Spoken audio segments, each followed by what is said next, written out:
Si vous vous trouvez constamment sans ressources même en travaillant dur, c'est un signe que de petites erreurs de tous les jours épuisent votre argent sans que vous en réalissiez. La rarte ne découle pas de nulle part. Il est progressivement construit comme un mur d'habitudes, de décisions et d'attitudes qui semblent inoffensives. Mais en fait, ce sont des pièges de guise. Imaginez la situation suivante. Vous obtenez votre salaire et forcez-vous, remplissez vos obligations. Mais en fin de compte, l'argent disparaît comme l'eau entre vos doigts. Il est facile de blâmer l'économie, le gouvernement ou la malchance. Mais la vérité est que la racine du problème est en vous.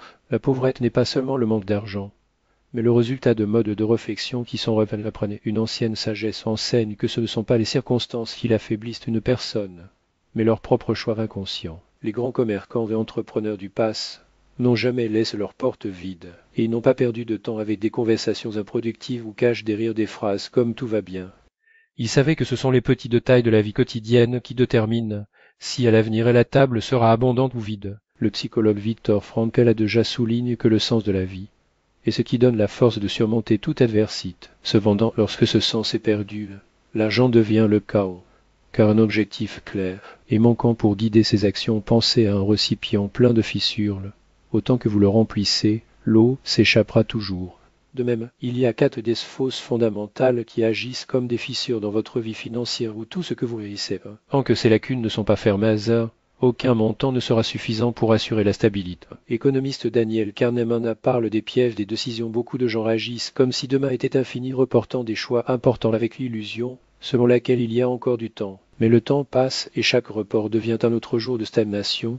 Vous l'avez peut-être déjà vécu dans votre propre vie. Combien de fois vous êtes-vous dit « Je commence à épargner, le mois prochain vais-je organiser mes finances à promuer de travail quand les choses s'améliorent. » Ces vagues promesses se traînent pendant des années et le temps perdu ne revient pas. Et savent toujours souligne que la prospérité commence par la responsabilité, par le mot donné pour l'argent dépense pour le temps investi. Ceux qui n'apprennent pas à gérer le petit ne pourront jamais gérer le grand nombre. La pauvrette n'est pas seulement l'absence de ressources, c'est le refus de voir les conséquences des actes eux-mêmes. Aujourd'hui, regardons 4 erreurs qui volent votre argent en silence, en les identifiant dans votre routine. Vous aurez le choix de continuer de la même manière ou enfin corriger ces défauts, car la vraie cause de l'instabilité financière n'est pas sortie, mais dans les actions ou l'absence de ce que vous reptez chaque jour. La première et la plus subtile de ces idées fausses est de vivre sans un objectif clair. Vous pouvez travailler sans relâche, mais si vous ne savez pas où vous allez, l'argent disparaîtra comme du sable entre vos doigts. Alors qu'on sait, la tradition juive a toujours commence par une question essentielle: quel est le but de votre travail? Sans cette réponse, toute richesse devient un fardeau, pas un outil. Frankl a déjà dit que l'être humain soutenait les pires conditions lorsqu'il a un pourquoi, sans cela jusqu'à ce qu'un salaire élève n'apporte pas de satisfaction, ce qui ame la personne à combler le vide d'achats impulsifs, de distractions ou de statuts superficiels. L'argent devient un analgésique à la douleur interne. Mais au lieu de griller, le problème ne fait que s'aggraver. Imaginez un navire sans boussole. Il navigue et les bougies sont pleines, mais elles tournent en rond. Le sailor se trompe avec vitesse, mais dès la naisse plus tard, il découvre qu'il est revenu au point de départ. Il en va de même pour celui qui vit sans but. Il dépense de l'énergie, mais ne progresse pas. Cette erreur se cache généralement derrière des excuses communes. L'important est de survivre et je n'ai pas le temps de planifier l'avenir ou la richesse n'est pas pour moi. Ces phrases, apparemment inoffensives, sont des graines pauvrettes, car elles vous prennent la vision à long terme. Simon Sinek parle de la puissance de pourquoi 2 commerçants peuvent vendre les mêmes produits, mais celui qui sait que leur travail existe pour éduquer leurs enfants, construire un héritage ou transformer leur communauté transmet une énergie différente. Les clients s'en rendent compte et ne le choisissent pas pour ce qu'ils vendent, mais pour ce qu'ils représentent. Je d'Imira et donc le monde veut de santé. Elles ne volent pas simplement votre argent, mais aussi vos niaises, vous faisant passer votre vie à travailler sans vraiment savoir quoi. La deuxième erreur encore plus courante est de valoriser les mots plus que les actions. Beaucoup de gens croient que lorsqu'ils parlent de leur plan, ils ont déjà fait le premier pas, mais les promesses sans exécution sont comme des vérifications des antécédents. Ils ne seront jamais au nord. Kahneman l'a appelé piège cognitif. Le cerveau interprète l'acte de verbaliser une intention comme si la tâche était déjà accomplie, réduisant une motivation. Vous pouvez jurer que vous économiserez, investisserez ou changerez votre carrière, mais si rien ne sort du papier, rien ne changera. Il s'agit de la deuxième fissure de votre conteneur financier, aussi dangereux que le premier à première vue. Il semble inoffensif de partager des rêves avec des amis ou de discuter des objectifs. Cependant, Chaque mot prononcé consomme une énergie qui pourrait être dirigée vers. La sagesse ancienne enseigne que la force d'une personne n'est pas mise par ce qu'il promet, mais pour ce qu'il fait. Ceux qui distribuent facilement les mots se retrouvent avec les mains vides, car chaque promesse non satisfaite est une dette morale qui pèse sur la conscience et appauvrit existant. Imaginez deux artisans. L'un d'eux va passer Djernev à dire qu'il ouvrirait bientôt son propre atelier et que ses œuvres seraient ce bref. Les gens en écoute, hochent la tête, mais les ânes passaient, et rien ne s'est passé. Ces paroles bien que belles étaient creuses, et chaque nouvelle promesse la devalut aux yeux des autres. Le doxime artisan a agi difficilement. Il a travaillé en silence. S'est réveillé plus tôt, à Sauve applique ses techniques, et un jour son atelier s'est finalement ouvert. Et Jean Vanvé surpris, d'où vient l'appel et la détermination. La réponse est simple. Il n'a pas gaspillé son énergie avec des conversations vides. Voici une autre idée de Kahneman. Lorsque nous annonçons nos intentions, le cerveau enregistre un faux sentiment de compte générant une satisfaction momentanée qui sabote la véritable action. Carol Dweck, un érudit de la mentalite, ajouterait que la véritable croissance vient de faire sans dire. Par conséquent, la doxime grande dit fausse et d'échanger l'exécution contre le discours. Et c'est combien de personnes restent pauvres même, en croyant qu'elles sont sur la bonne voie. L'état d'esprit de croissance sur lequel Carol Dweck apparaît n'est pas construit avec des tiéries, mais avec la pratique. Ils comprennent qu'une erreur en action vaut plus de 1000 discussions sur le droit, tandis que les pauvres paralysés par la peur de l'échec restent coincés dans le cycle des monstres. Gela de Kert renforce ce point. La force est en persévérance, mais la persistance sans action est une illusion. Il ne peut être persistant que dans les conversations. La vraie persistance n'existe qu'au travail. Celui qui revient à plusieurs reprises à la tâche se développe. Ceux qui ne reptent que les plans stagnent dans la pauvrette. Ceci est la doxime fissure dans le récipient, la fissure entre dire et fait. Cela rend la vie fragile, parce que tout obstacle détruit les promesses, mais ne détruit jamais ce qui a déjà construit avec vos mains. Mais il y a une troisième erreur plus profonde et perfide. Atteint, ceux qui savent se taire et travailler. Il est connecte là où nous attirons notre attention, car l'attention est la devise la plus précieuse, et c'est avec elle que nous payons pour l'avenir. Troisième erreur de pauvrette est une attention d'FP. L'argent s'écoule là où il y a une concentration. La rareté où l'énergie est partie des abats. Vous pouvez travailler et forcer, mais si votre esprit est constamment divisé, le résultat sera nul. Cal nous peut appeler ce travail profond une son sid fait ce que les autres font en un jour.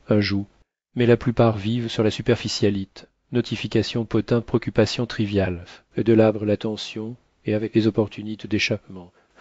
Imaginez deux comme sur un mât. L'un sert 5 clients, en même temps distrait par les voisins et les discussions des autres pairs les ventes, car elle n'entend pas les besoins réels. L'autre écoute attentivement chaque client, répond avec précision. Son stand est toujours plein, bien qu'il ne crie, ni ne se vend. La différence n'est pas dans le produit, mais dans la qualité de l'attention. Morgan Houssayer, dans leurs principes comportementaux sur l'argent, provient ce qui compte. Ce n'est pas combien vous gagnez, mais comment vous gérez votre comportement. C'est un comportement qui l'appauvre. Vous pouvez en gagner 1000, mais si votre esprit est disperse, ce millier se déclenche dans les dépenses insignifiantes, et vous ne le réalisez même pas lorsque vous obtenez les mains vides. Dans la tradition juive, l'attention était assimilée à la prière. Où est votre esprit, votre vie? Si l'esprit les divise, la vie sera chaotique, pleine de fruits. Si l'esprit est concentre à vie gagne, l'indri, ça écrit. Obstacle est le chemin. L'attention est l'outil qui vous permet de surmonter les obstacles, qui sait se concentrer sur la clarté où les autres voient le chaos qui a été distrait et ressemble.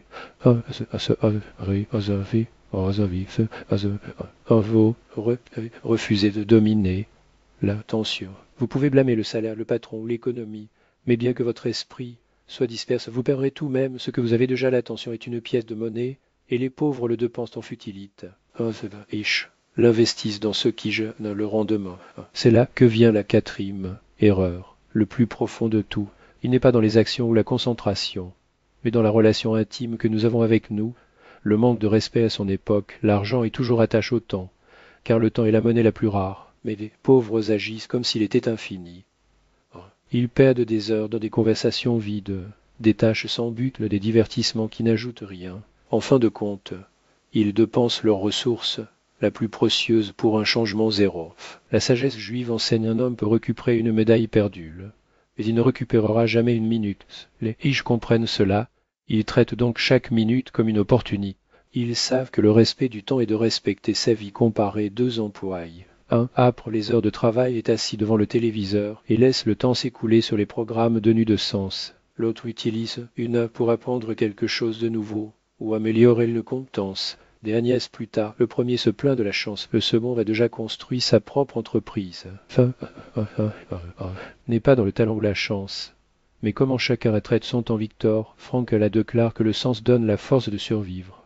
Mais que le sens n'est pas accompli lorsque nous vivons comme si le temps n'avait aucune valeur. Qui brûle les jours renonce au sens, qui l'apprécie chaque heure transforme même le travail le plus ardu en quelque chose de but. Herschel enseigne la quantité de pause. Le Shabbat est un moment d'arrêt où nous réalisons que les minutes ne sont pas infinies. C'est dans la pause que nous comprenons que la vie est faite de moments et chaque instant est uni. Qui respecte le temps sait s'arrêter et le remplir, qui de dénier le perd sans remarquer cette erreur est particulièrement dangereuse, car elle est invisible, et la journée semble longue, et nous pensons que l'important peut s'attendre, mais demain devient des phases, ça, et des ont vu une vie, jusqu'à ce que la personne regarde en arrière et se rend compte qu'il vivait l'existence d'une autre passant son temps en banalité. Qui dans l'essentialisme, enseigne moins, mais mieux. Cela signifie éliminer le temps superflu pour libérer ce qui compte vraiment. Les riches font ceci, ils refusent les rognons inutiles, les tâches vides à perte de temps. Les pauvres au contraire embrassent tout et n'obtiennent rien. La quatrième erreur est la fissure par laquelle la vie s'échappe. L'argent récupéré, les objets remplacent, mais le temps perdu ne revient jamais. Pourquoi la pauvrette suivra toujours ceux qui remplissent leur Genèse avec le vide? Maintenant, vous voyez l'image complète, 4 erreurs, manque de but, mots, sans action, dispersion d'attention et manque de respect du temps. Ensemble, ils crevent un conteneur ennuyeux, impossible à remplir. Mais la bonne nouvelle est que chaque fissure peut être fixe, et alors votre vie ne sera plus médiocre même si le revenu est toujours modeste. Nous avons analysé 4 pieds, et chacun à sa manière érode l'existence. Mais, ensemble, ils forment un sisme qui vous aboutit, vous ne savez pas, avec des mots, sans action. Ils se trompent, avec une attention fragmentée, perdent de l'énergie, et en manquant de respect, ils récoltent votre propre avenir. Un cercle vicieux. La personne fonctionne et gagne de l'argent, mais ne comprend pas pourquoi. Il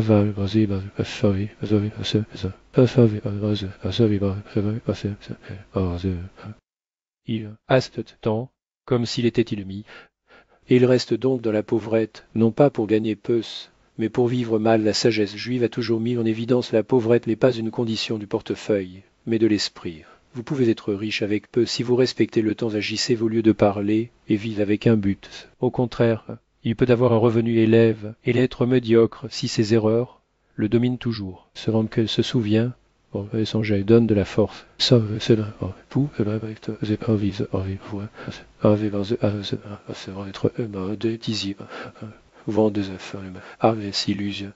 Dweck et de Kurt ont enseigne que la croissance et la persistance surmontent les talents. De petites étapes, lorsque les données et petits packs donnent chaque jour ont plus de force que les promesses grandioses.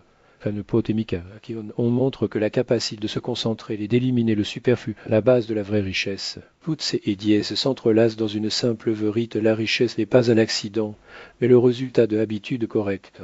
La pauvreté à son tour est l'accumulation de petites erreurs qui semblent insignifiantes jusqu'à ce que l'on se rende compte qu'ils étaient précisément ce destin. Maintenant le choix vous appartient. Vous pouvez tout laisser tel quel en continuant à perdre de l'argent et du temps. Ou vous pouvez commencer à transformer votre état d'esprit en fermant les fissures dans le vase qui coule vos fonctionnalités. Oui, c'est difficile, mais c'est exactement dans la difficulté que réside.